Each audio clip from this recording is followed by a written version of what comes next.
আমাদের ঈমান দুর্বল হয়ে যাওয়ার অন্যতম আরেকটা কারণ হচ্ছে আল্লাহর জিকির থেকে আমরা গাফেল হয়ে গেছি।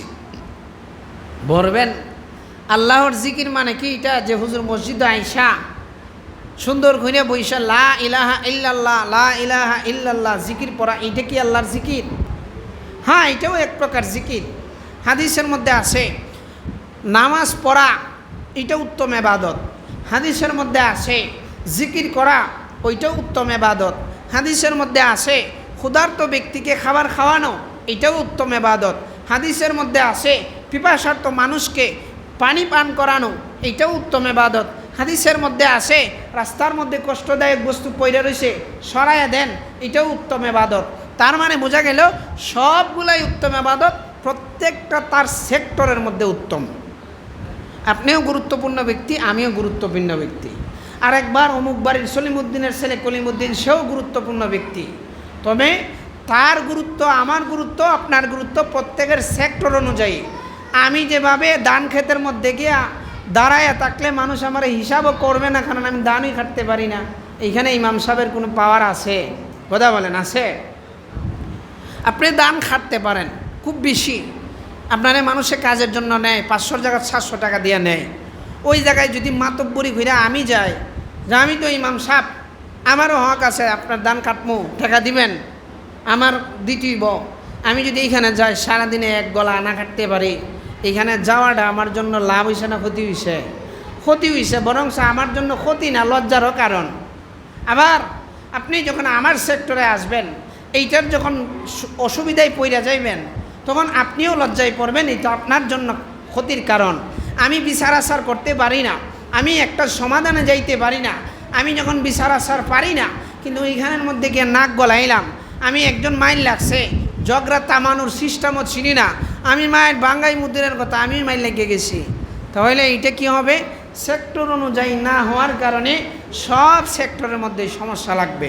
এই যে কারেন্টের প্লাগগুলো লাগানো হয়েছে, ফ্যানের একটা লত বাহিরে নাই, সব ভিতর দিয়ে নিছে। এখন নেওয়ার সময় যদি আমার মন অনুযায়ী আমদারটা নিতাম, আমদা এদিকেরটা এদিকে, তাহলে এমনও হইতো বাস টমেরা মসজিদ সব 12টা বাজায় দিতাম।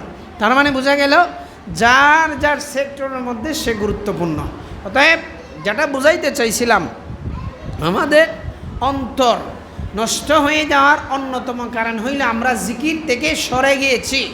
জিকির মানে এটা না মসজিদের মধ্যে বৈশা শুধু আল্লাহরে ডাকা।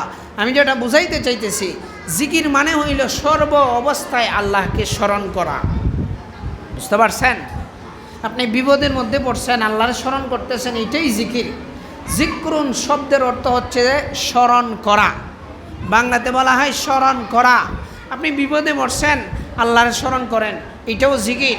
আপনি রাস্তা দিয়ে হাঁইতে যাইতেছেন, কারো একজন মানুষ রাস্তা পারাপার হইতে পারতেছে না, অন্ধ মানুষ, তারা আপনি রাস্তা পার করাই দিলেন, তখন আপনি একটা ভালো কাজ করলেন। আপনার মনের মধ্যে আসলো যে আমি যে এই ভালো কাজটা করলাম, আল্লাহ তাআলা আমারে এই কাজের বিনিময় দিবেন। তখন আল্লাহর কথা স্মরণ হইল, কেমন যেন ওই কাজটাই আপনারে জিকিরের দিকে নিয়ে গেল। তার মানে বোঝা গেল এটাও এক প্রকার জিকির। আপনি রাস্তা দিয়ে যাইতেছেন, ফল আর একটা বাগল পইরা রইছে, বৃষ্টির দিন সরাইয়া দিছেন, সরানোর সময় আপনার মনের মধ্যে আইসা পড়ছে আমি যে এটা সরাইছি, যদি না সরাইতাম অন্য একজন মানুষ পইরা কোমর ভাঙতো, সে ব্যথা পাইতো। আমি যে সরাইছি তার উপকার করছি। উপকার করলে ইসলাম আমাকে কি বলে? অন্যের উপকার করলে ইসলাম বলে আল্লাহ পাক সওয়াব দিবেন।